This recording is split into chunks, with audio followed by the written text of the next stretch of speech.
Hola, muy buenas tardes. Nos encontramos esta última vez en este episodio que vamos a hablar sobre el neoliberalismo, la filosofía neoliberal en Latinoamérica. Mi nombre es Sol y se presenta mi compañera. Hola, buenas tardes. Yo soy la profe Fer y estamos en el último debate del año, en este caso para hablar sobre el neoliberalismo en América Latina.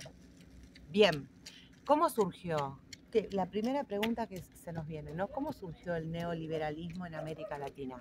Bueno, obviamente que tuvo pensadores y difusores que la promovieron, pero el Estado neoliberal surgió como una reacción al estado de bienestar y el Estado keynesiano, especialmente a partir de la crisis posguerra del año 70, ¿no?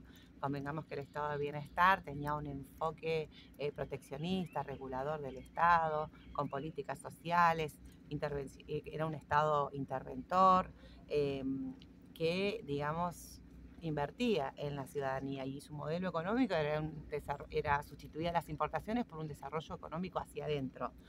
Bien, pero después aparecieron sus grandes pensadores y difusores de esta corriente filosófica neoliberal, von Hayek, el austríaco, en 1947, donde promovía que el Estado no debía intervenir por nada del mundo y que el Estado debía defender la propiedad privada y garantizar y ser garante del mercado. Tiempo más tarde aparece el economista estadounidense y profesor Fred McMilton en 1986, ¿no? 89. 89. Unos cuantos años más tarde. Perdón, 1966. Tal cual. Unos cuantos años más tarde promoviendo lo mismo, la propiedad privada, y que el Estado debía estar, sí, debía existir, pero con funciones sí, con funciones muy limitadas, con una intervención limitada, casi mínima.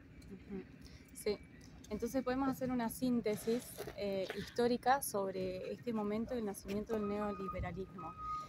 Entonces, el primer pensador que propone esta autora es von Hayek, como dijo la compañera, en 1947, donde empieza a armar una especie de masonería neoliberal, donde empiezan a amasar estas ideas con la base del nazismo alemán, el estalinismo, socialismo estalinista, y la aberración. Tienen un punto común, que es la aberración y el odio hacia el solidarismo mundial que estaba habiendo hacia el mundo social, ¿no? Entendamos que es la posguerra, después de la Segunda Guerra Mundial, entonces donde los modelos más desarrollistas como el keynesiano y los modelos de bienestar empezaron a copar y a tomar fuerza con el mundo popular, del sector popular. Más adelante, como bien nombró, aparece la figura de 1966, Friedman, ya en América, porque von Hayek es austríaco, es Europa, donde se empieza a gestar esta corriente filosófica de pensamiento económico, y este actor importante, Friedman, ya aparece en el terreno latinoamericano, en América del Norte, en Chicago en 1966, era profesor y economista, y entonces empieza a adherir a este pensamiento neoliberal como contrapropuesta al Estado keynesiano. Luego, más adelante, se termina de definir esta propuesta con el Consenso de Washington en 1989, promovido por el FMI, Fondo Monetario Internacional, y el Banco Mundial, que arman un glosario de recomendaciones para justamente los países subdesarrollados que eran deudores de estas grandes potencias económicas. Y ahí, en esa reunión que se realiza, se juntan financistas, economistas, el jefe de Departamento de Estado de Estados Unidos, y bueno, los referentes de bancos de toda Latinoamérica. Bueno, eso, como bien decías, Sol, tuvo un gran impacto político y social en América Latina, sobre todo en las regiones más vulneradas, ¿no? Porque el neoliberalismo tenía un enfoque, digamos, que su modelo económico era a partir de la privatización masiva y promovía así la economía con el endeudamiento, ¿no?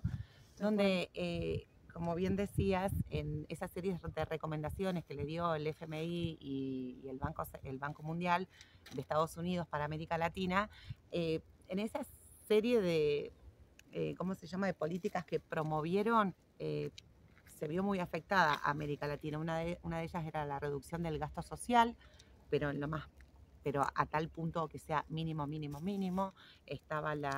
Comenzó un impuesto como el IVA, que marcó muchísimo la desigualdad también, la privatización masiva, la desregulación de mercado.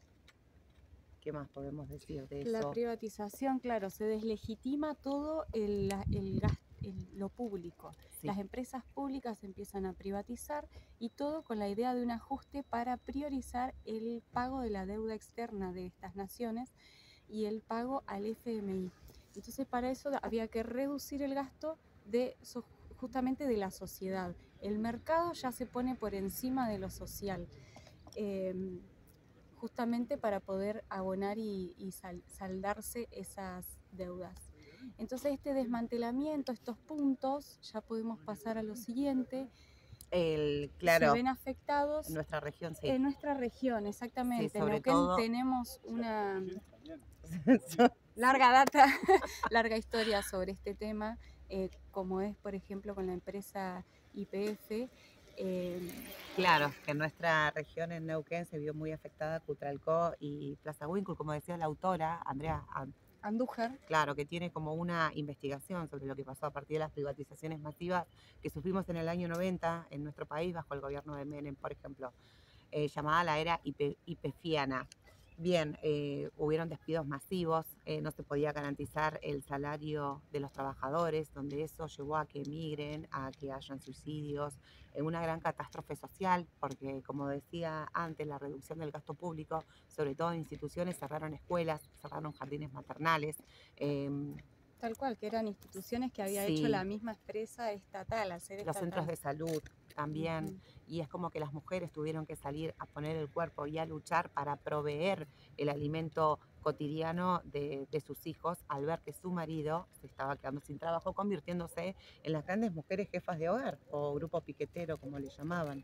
Tal cual, a ellas sufrieron una doble, digamos, tuvieron que salir primero por los servicios públicos, fueron las primeras que salieron a exigir por los servicios públicos básicos para la vida, como es el agua potable, las cloacas, el gas.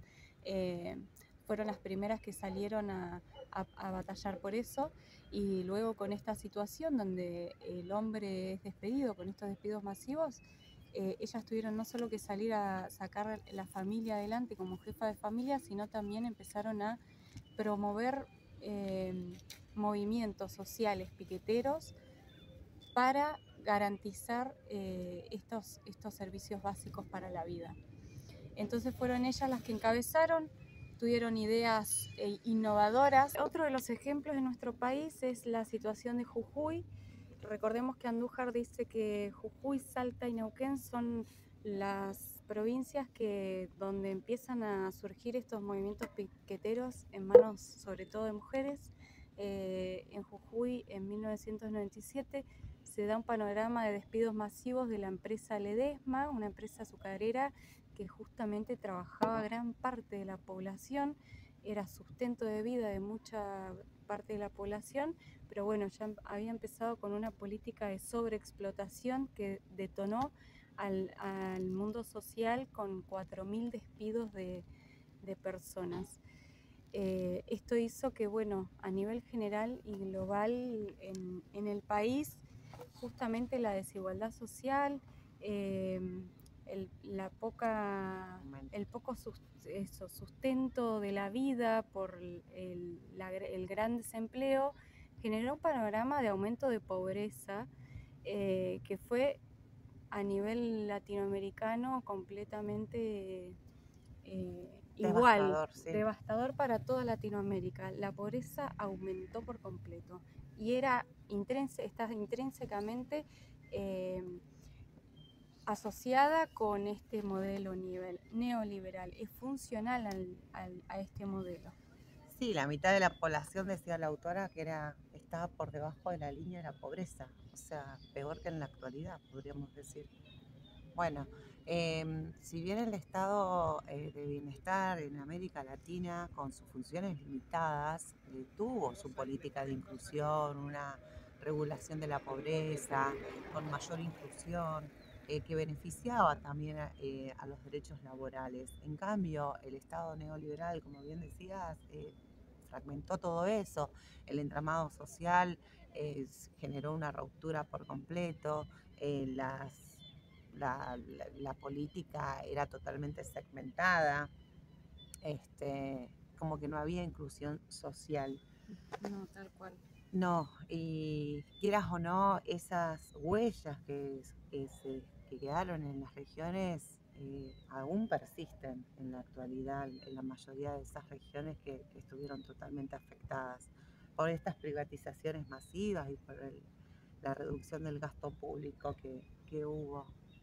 Sí, hasta el día de hoy que sigue la implementación del subsidio temporal como un parche a la pobreza que realmente no resuelve la estructura económica de ningún actor social, creeríamos. Entonces, bueno, en conclusión, digamos, el estado de bienestar ponía al gasto público como una inversión en infraestructura, en instituciones públicas que garanticen. No como un gasto, que Exactamente, actualmente también se lo ve como un como un gasto. gasto. Lo social es un gasto, tener escuelas, tener hospitales, el acceso a la información, el acceso a la salud, en todos sus aspectos, ¿no? Desde la discapacidad hasta enfermedades terminales, bueno, todo lo que garantiza, digamos, una vida en democracia y con pleno desarrollo. Sí. Este modelo lo ve como un gasto total, Sí. al que hay que, bueno, justamente reducir. Sacando y privatizando y dejando entrar el mercado externo, se le da como la puerta abierta, se le abre la puerta a los inversionistas, a los magnates, para poder invertir en el país y sacarlo adelante y desarrollar la economía del país. En base a todos estos debates que hemos tenido a lo largo del año, conociendo América Latina, que quizás no conocíamos la historia a fondo desde sus enfoques políticos, los factores, las consecuencias, sus grandes pensadores, difusores de las distintas corrientes filosóficas y políticas, es como que actualmente uno ve como que se va repitiendo la historia, ¿no? Porque, como bien decías, es como que hay el libre mercado de afuera, como que vamos a terminar siendo dependientes de una economía periférica, como era antes. Sí, tal cual. Y esperando que vengan inversionistas a reflotar el país, cuando en verdad nuestro país es muy enriquecido, ya lo sabemos.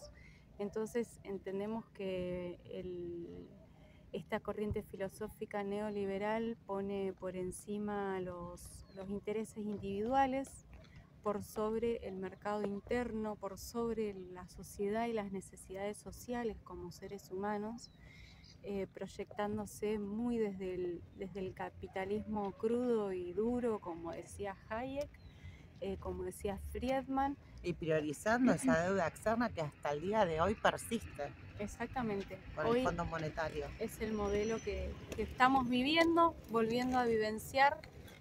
Hoy me toca ya como adulta responsable y madre, así que se ve por completo y como futura profesional.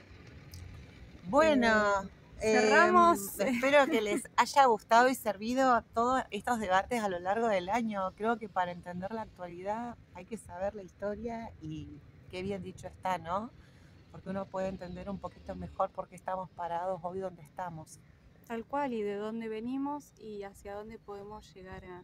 O hacia dónde nos proponemos ir nosotras ahora como docentes, educadoras, ¿no? Uh-huh. Bueno, espero que les haya gustado Gracias. este debate.